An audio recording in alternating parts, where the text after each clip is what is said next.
Lens reviews can be tricky for viewers because they often lack a reference point. Certain lens characteristics are best comprehended, in my book at least, when compared to a familiar frame of reference. Enter this lens review. Today we're going to be looking at a vintage lens. It's the Pentax Super Multi-Coated Takumar 35mm f2.0. There is an affiliate link in the description below if you want to pick one up on eBay. To really give you an idea of what this lens brings to your image, I'm going to be occasionally comparing it to the Sigma 18-35mm f1.8 art lens, which hopefully most of you have and use, and by the end of this review, you'll really be able to understand the Takumar and can decide whether or not it will add value to your lens arsenal. So let's dig in. First off, the color and contrast that this lens brings. Different lenses render different colors and contrast largely due to the coatings that are applied to the glass elements. The Super Multi-Coated Takumar boasts this feature in its name, and honestly it is the most standout difference with the Sigma visually. The Takumar has a rich warmness, which I absolutely love. It almost gives the image a comfortable vintage look straight out of the camera without any color grading.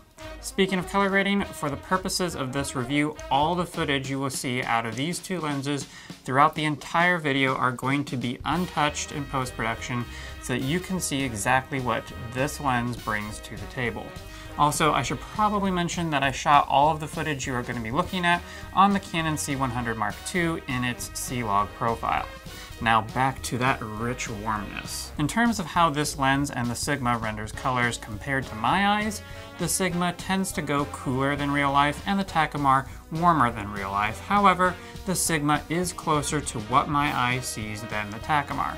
Of course, all of this can be changed in post-production. However, if you naturally tend towards a warmer image, even after color grading, the Takumar will give you a head start. As you think about your clients and their brand, if their brand tends to gravitate toward nostalgic, comfortable, friendly, relaxed feeling, then this would be an excellent choice. If you need something more corporate, direct, crisp, or austere, the Sigma would make more sense. In terms of contrast, the Takumar does a good job of retaining the blacks and overall stronger contrast. Ultimately, color and contrast are a personal preference choice rather than a technical specification that makes or breaks your image. I personally just fell in love with the warmer tones of this lens almost immediately. The image is so comfortable and pleasing to look at, really something I'm not used to seeing in most videos that I see shot on modern glass. Well, enough about that, let's go on to all artists' favorite, bokeh.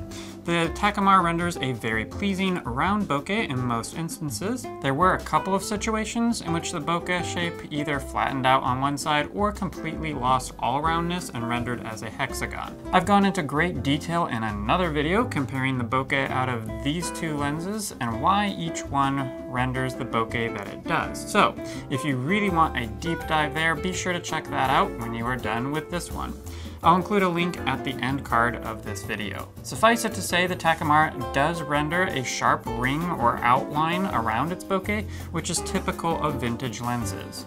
We can easily find its characteristics in the daytime in trees or other objects that render small areas of high contrast. Take a look at this shot. Notice how the soap bubble ring bokeh effect is still present here. There's a sharp, high contrast outline where objects are out of focus. This ultimately is a stylistic choice. There is nothing inherently good or bad about this kind of bokeh compared to the softer edged bokeh that you will get out of the Sigma. Of course, unlike color and contrast, this is a lens feature that cannot be changed in post-production, so you're gonna have to decide which kind of bokeh you want. While we're on the subject of soap bubble bokeh versus soft bokeh, we might as well talk about spherical aberration, because this bokeh is a tangential effect of spherical aberration. Now, spherical aberration typically describes the evenness of focus in an image.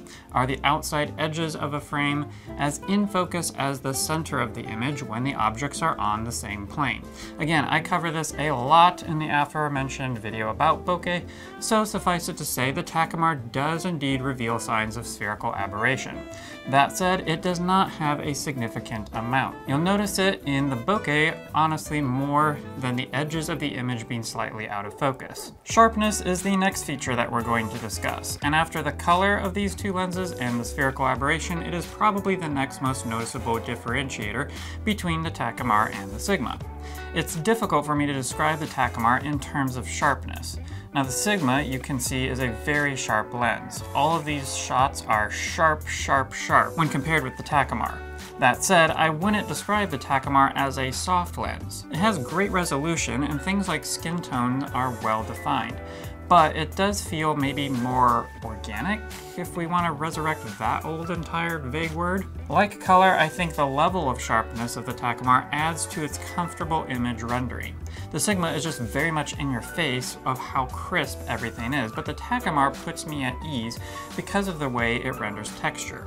I hope that makes sense. Shall we move on to Flairs? I think we should. In my book, at least for most commercial videographers, there are really two kinds of flares.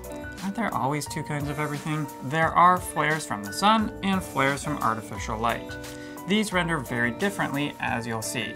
When flaring with the sun, the Takumar maintains very small flares and they tend to be rather warmer in color. Compare this to how the Sigma handles these situations. The Sigma is very bright and colorful in its flares and looks rather rainbow-like. Small as well, but far more colorful. When getting flares from artificial lights, such as these car headlights at night, both lenses lose the colorful components, and now the difference is more in the shape. The Sigma here is very reminiscent of spherical lenses. It softens the flare of the light to mostly a hazy orb. But check out the Takumar. It's almost a cross between a spherical lens and an anamorphic lens. Oh horrors, I did not just say that. Okay, this is very different than an anamorphic flare, but it does create a rather long line flare.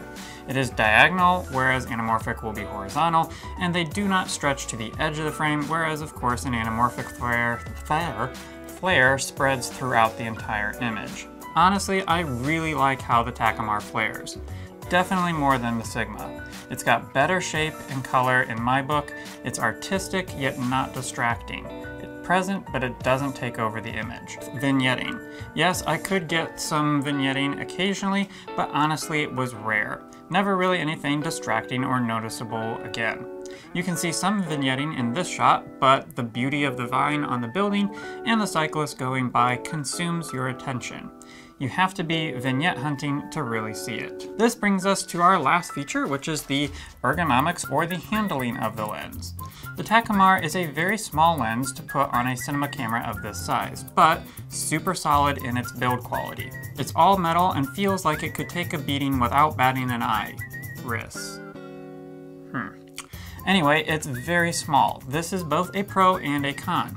It's very light, making it easier to shoot handheld, and short, which would allow it to balance well on a gimbal. However, it does mean that there is less room for error when reaching to change focus. And this is important to note because this lens is manual focus only, which is a significant difference from the Sigma, which of course supports autofocus. Thankfully, the model that I rendered had been modified to include a focus pulling ring, which makes changing focus much easier. And this modification was helpful to me even though I was doing all of the focusing with my hand on the lens because it extended away from the barrel and so it was easy to find and rotate. This lens had also been declicked, which was an incredible experience. I would equate it to the feeling one has when one first tries a camera with internal ND. You never want to go back. Declicking allowed me to change my aperture while filming and not wreck my shot. Game changer. That said, the aperture adjustment is all the way up against the body of the camera, which can be a little finicky when changing exposure. I honestly fell in love with the Takumar and would really like to have it as part of my kit. How much would I actually use it would depend on how much I wanted to shoot manual focus and how many of my clients would benefit from the comfortable, calming feeling that it produces in its images. Honestly, the Takumar is worth the warm, organic tones, textures, flares, and vintage bokeh that it offers. I fell in love, and I think you would too, but I don't really know because I don't actually know you. But feel free to use the affiliate link in the description below to pick one up on eBay. Well, that does it for this one. I guess you will see me in the next one.